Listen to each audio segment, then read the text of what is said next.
strike into the crowd. வணக்கம் நண்பர்களே, welcome to my channel CCF உங்கள் cricket with mister cocktail furious. So எல்லாருக்குமே இனிய பொங்கல் நல்வாழ்த்துக்கள் அண்ட் பொங்கல் வாழ்த்துக்களோட இந்த வீடியோவை ஸ்டார்ட் பண்ணலாம்னு இருக்கேன். ஸோ இப்போ நம்ம டிஸ்கஸ் பண்ண போற வீடியோ SA20 2025 மேட்ச் 6ஓட ரிவ்யூ தான் நம்ம பார்க்க போறோம். Between MI Cape Town versus Paarl Royals in Cape Town. So இது வந்து பாத்தீங்கன்னா MIயோட ஹோம் கேம். ஆப்வியஸ்லி அவங்க மேல எக்ஸ்பெக்டேஷன்ஸ் நிறைய இருக்கும். ஏன்னா ஃபர்ஸ்ட் மேட்ச் வந்து பாத்தீங்கன்னா அகைன்ஸ்ட் சன்ரைசர்ஸ் டாமினேட் பண்ணி வின் பண்ணாங்க. செகண்ட் மேட்ச் வந்து பாத்தீங்கன்னா அகைன்ஸ்ட் JSK அன்பார்ச்சுனேட்லி மழை வந்ததுனால DLS மெத்தட் மூலமா தோத்துட்டாங்க. அந்த மேட்ச் ஃபுல்லா நடந்திருந்தா மேபி MI வந்து பாத்தீங்கன்னா அந்த மேட்ச் வின் பண்ண கூட பெர்சன்டேஜ் ஜாஸ்தியா இருந்துச்சு. சோ அந்த வகையில் அங்க டிசப்பாயிண்ட் ஆயிருப்பாங்க. பட் இம்மிடியா வந்து பாத்தீங்கன்னா தேர்ட் மேட்ச்ல அதை ரெக்டிஃபை பண்ணி அவங்க சின்ன சின்ன மிஸ்டேக்ஸ் பண்ணாங்க பாத்தீங்களா JSK மேட்ச்ல, அதெல்லாம் ரெக்டிஃபை பண்ணி அனதர் கமாண்டிங் வின் தான் நான் சொல்லுவேன். ஸோ இந்த ஒரு பர்டிகுலர் மேட்ச்ல 33 ரன்ஸ் வித்தியாசத்துல வின் பண்ணிட்டாங்க. அண்ட் டாப் ஆஃப் த டேபிள்ல சும்மா கன்னு மாதிரி நிக்கிறாங்க வித் 9 பாயிண்ட்ஸ். MIன்னு கண்டிப்பா சொல்லியே ஆனும் மக்களே. Paarl Royals will be so disappointed. ஏன்னா அவங்க வந்து சன்ரைசர்ஸோட அந்த ஃபர்ஸ்ட் மேட்ச் எந்த அளவுக்கு டாமினேட் பண்ணாங்க, 9 விக்கெட்ஸ் வித்தியாசத்துல வின் பண்ணாங்க.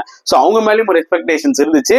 பட் இந்த மேட்ச் அவங்க விளையாடின விதத்தை பார்க்கும்போது பாத்தீங்கன்னா அவங்க வந்து அவங்க ஓப்பனர்ஸ் மேல தான் ரொம்ப ஹையா டிபெண்ட் பண்றாங்கன்றது கிளியர் கட்டா தெரியுது.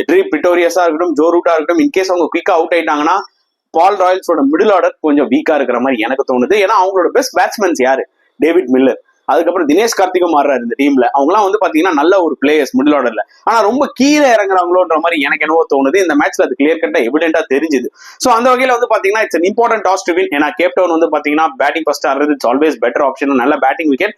போக போக வந்து பாத்தீங்கன்னா கொஞ்சம் லைட்டா அந்த ஒரு ஸ்லோனஸ் ஆரம்பிக்கும். பிச்சில் கொஞ்சம் சேஸ் பண்றது கொஞ்சம் கஷ்டமா இருக்கும். அந்த வகையில டாஸ் வின் பண்ணி பேட்டிங் எடுத்தாங்க MI Cape Town. 174 runs post பண்ணாங்க, which is a good score. அதுல எந்த டவுட்டுமே கிடையாது. ஏன்னா MI போலிங் எடுத்துக்கிட்டீங்கன்னா எந்த ஒரு விக்கெட்டா இருந்தாலுமே 170 180 அடிச்சாங்கன்னா அதை டிஃபெண்ட் பண்ற அளவுக்கு அவங்க கிட்ட ஒரு குவாலிட்டி அட்டாக் இருக்கு.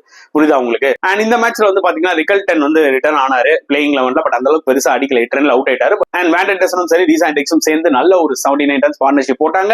ரீசா ஹெண்ட்ரிக்ஸ் சூப்பர் இன்னிங்ஸ், ஒரு 56 அடிச்சாரு.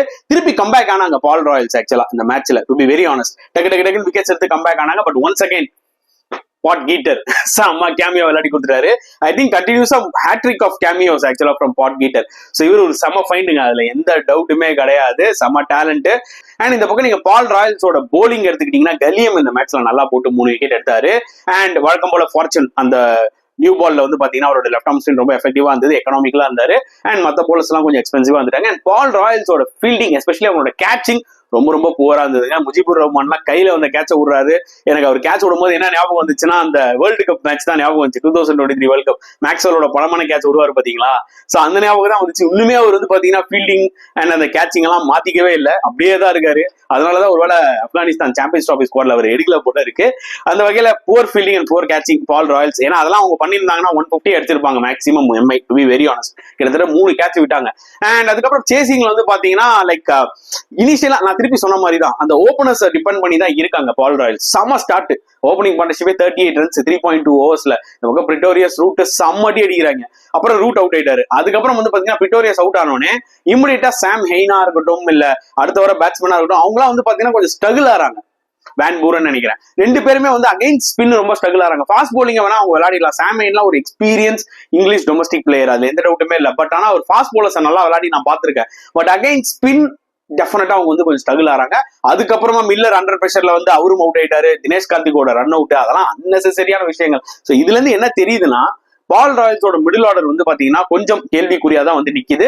அவங்களோட பெஸ்ட் பேட்ஸ்மேன்ஸ் இன்னும் ஒரு ஸ்டெப் ஃபர்தரா பேட்டிங் ஆர்டர்ல போலாம். லைக் டேவிட் மில்லரா இருக்கட்டும், இன்னொரு பக்கம் தினேஷ் கார்த்திகா இருக்கட்டும், ஒரு ஸ்டெப் முன்னாடி பேட்டிங் ஆர்டர்ல போய் விளையாடினா பெட்டரா இருக்கும்ன்றது என்னோட ஒரு பாயிண்ட் ஆஃப் வியூ. பண்ணுவாங்களா அது நம்ம பொறுத்து இருந்து தான் பார்க்கணும். And fantastic bowling effect of MI. நான் ஃபர்ஸ்ட்ல இருந்தே சொல்லிட்டு இருக்கேன், MIயோட போலிங் லைன் அப்ப பார்க்கும்போது டெஃபினட்டா இந்த டீம் வந்து பாத்தீங்கன்னா ஃபைனல்ஸ் கண்டிப்பா போகும். அந்த அளவுக்கு ஸ்ட்ராங்கான போலிங் லைன் அப்.